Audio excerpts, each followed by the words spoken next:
Shalom Ubracha, nous poursuivons avec la 7e et dernière Mishnah du 8e Pérek. Nous avons vu juste dans la fin de la Mishnah précédente une marloquette entre Rabbi Yehuda ben Betera et les Chachamim. Nous avons vu qu'il y a deux sortes de Cherem. Cherem, lorsque quelqu'un dit Cherem, c'est une forme de Hekdesh. Est-ce que c'est Cherem Lachem? Ou Cherem pour les Kohanim, c'est-à-dire qu'il y a une Kedusha, mais ensuite ça doit être donné aux Kohanim, et dès que les Kohanim ont reçu, il n'y a plus de Kedusha. Lorsque quelqu'un dit Cherem tout court, est-ce que c'est l'Hachem ou est-ce que c'est pour les Kohanim? Machloket. Rabbi Yehuda ben Betera avait dit Stam Cherem, c'est l'Hachem. Et les Chacham disent non, Stam Cherem, c'est pour le Kohen. Tu dis Cherem, c'est pour le Kohen. Et chacun se défend d'un pasouk. La Gemara, la Mishnah avait posé la question pour les Chachamim qui ont dit que Stam Cherem, c'est la Kohanim. Comment vont-ils expliquer le pasouk rapporté que Rabbi Yehuda ben Betera disait Kol Cherem, Kodesh Kodashim Lachem. Tout Cherem, il est Kodesh Kodashim Lachem. Donc on voit qu'un Cherem, Stam, il est Lachem. Réponse de la Mishnah, des Chachamim, c'était que non. Que tout Cherem, même s'il est Kodesh Kodashim, il peut être Lachem, c'est-à-dire qu'un korban, on peut le rendre aussi Cherem. Alors qu'est-ce que ça veut dire un korban? La Mishnah va nous l'expliquer ici.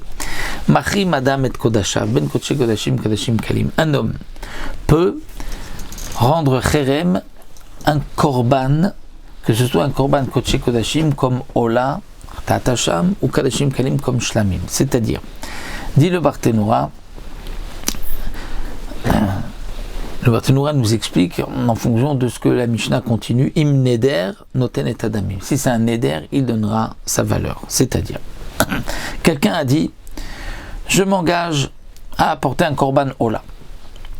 Bon, il a prélevé une bête pour son korban Ola. Ensuite, il dit, cette bête-là, je la rends Cherem. Il veut la rendre Cherem pour, cette fois-ci, pour un Kohen. Puisque Stam Cherem, c'est pour le Kohen. Étant donné que si la bête meurt, il se doit d'en apporter une autre, parce qu'il a dit dans le Neder, Are Alai, c'est-à-dire que c'est Alai sur moi. Donc tant qu'il n'a pas apporté son korban, il doit en apporter. Donc si la bête est morte, il doit apporter une autre bête. Donc d'une certaine manière, le prix de la bête lui appartient. Donc il devra donner toute la valeur de la bête au Kohen. Parce qu'il a fait Cherem, le korban Ola, et que lui a une responsabilité du korban, donc c'est comme si le korban lui appartient. Et donc la bête, elle, puisqu'il l'avait nommée Ola, elle va être offerte Ola. Mais lui devra ensuite prendre la valeur de ce korban Ola et donner au Kohanim. Bien que nous avons vu qu'un Cherem la Kohanim n'a pas de pidion, on ne peut pas le racheter, mais dans ce cas-là, c'est pas qu'on rachète, puisque déjà la bête est kadosh. Donc le Barthénoura nous dit, dans ce cas-là, il y a la possibilité donc puisque ce n'est pas le corps de la bête qui devient Cherem, c'est la valeur de la bête, puisque la bête elle-même, elle est korban. Maintenant, Vim Nedava, la Mishnah continue, c'est Nedava, c'est-à-dire qu'il a dit 7 bêtes et Ola. Si cette bête meurt, il ne doit pas apporter un autre korban Ola. Et ensuite, il a dit 7 bêtes, donc il a dit Ola, et ensuite il a dit, elle est maintenant Cherem pour la donner au Kohanim. Donc là, il ne peut pas y avoir de Cherem, parce que la bête ne lui appartient pas. Mais la bête, d'une certaine manière, lui appartient. Il peut avoir un petit quelque chose dans la bête, c'est ce qu'on appelle une Tova Tana'a. C'est quoi Tova Tana'a? Nous dit le Barthénoura, lorsque quelqu'un n'a pas d'obligation d'apporter un korban Ola, on peut lui dire combien tu serais prêt à donner pour trouver un korban le moins cher pour apporter un korban, un cadeau à Hachem. Donc lui il va dire une bête ça vaut normalement 500. Bon, j'ai pas les moyens de donner 500, j'aurais pas donné 500. Si on me vend une bête à 50, allez, je fais un korban.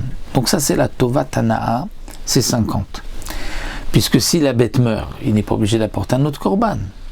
Dès qu'il a dit cette bête, je vais l'offrir au là, c'est son obligation, c'est tout. Donc même si elle est perdue, elle est volée, il ne doit pas en apporter une autre. Donc, ce qu'il a dans cette bête, c'est que la Tovatana, c'est qu'il va gagner et que si vraiment ça ne valait que 50, il aurait fait un autre korban. Donc maintenant, c'est 50 qu'il doit donner au Kohen et pas plus. La Mishnah continue, Shorze Ola. Si quelqu'un avait dit donc Shorze ce taureau et Ola, c'est-à-dire que la Mishnah vient maintenant nous expliquer comment on calcule cette Tovat Hana'a. Il a dit ce taureau-là, Omdim Kamad Amrotzilitem Beshorzela Lotola Sheno Rachai, combien un homme est prêt à donner pour que cette bête lui soit comptée comme Korbanola, alors que Eno Rachai, c'est-à-dire qu'il n'a pas d'obligation, mais juste pour apporter un cadeau. Donc même si la bête vaut 500 ou vaut 1000, mais on lui dit, tu sais, si tu donnes 50, on te la donne. Donc il va dire, bon, 50, je prends pour offrir un Korban. Donc c'est les 50 qu'il a Tovat Hana'a qui doit donner au Kohen. La Mishnah continue à Bechor. Maintenant, si c'est un Bechor, c'est-à-dire j'ai un Bechor, le premier-né d'une bête pure, qui est encore chez le Israël, Ben Tamim Ben Baal Moum, que la bête soit sans défaut, ou qu'elle ait un défaut, Machimi Moto. C'est-à-dire on peut rendre Cherem pour la donner à un Kohen. Et donc quel va être le din? Ketzat Podin Moto. Donc là, quelle est la somme qu'il va donner au Kohen? Apodin Momdim Kamadam Rotzeliten Beprorzel Litno les Ben Bito les Ben Achoto. On va chercher, puisque là le Bechor il est déjà Kadosh, on ne peut rien faire. Et puis s'il meurt, donc on n'est pas Chayav. Donc il y a une Tovat Hana'a, c'est quoi? Puisqu'on n'amène pas un Bechor si on n'a pas d'obligation de Bechor. Donc le Korban Bechor, c'est quoi en vérité?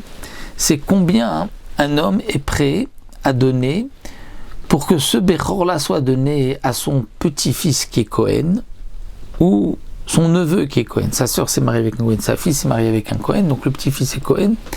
Donc on va dire, combien tu es prêt à donner pour que ce Bechor, on le donne? Il faut bien le donner à un Kohen, on va le donner à ton petit-fils qui est Kohen. Il va dire, ah, le Bechor il vaut combien? Il vaut 500.